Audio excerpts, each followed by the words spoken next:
મંત્રની ભગવતી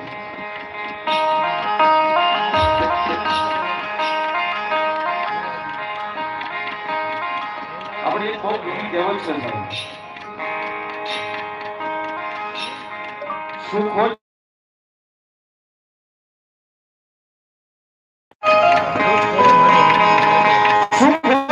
સાહેબી હામરે દુઃખ પડે હામરે દેવ પછી દોઈ વેળાનો ધણી થાય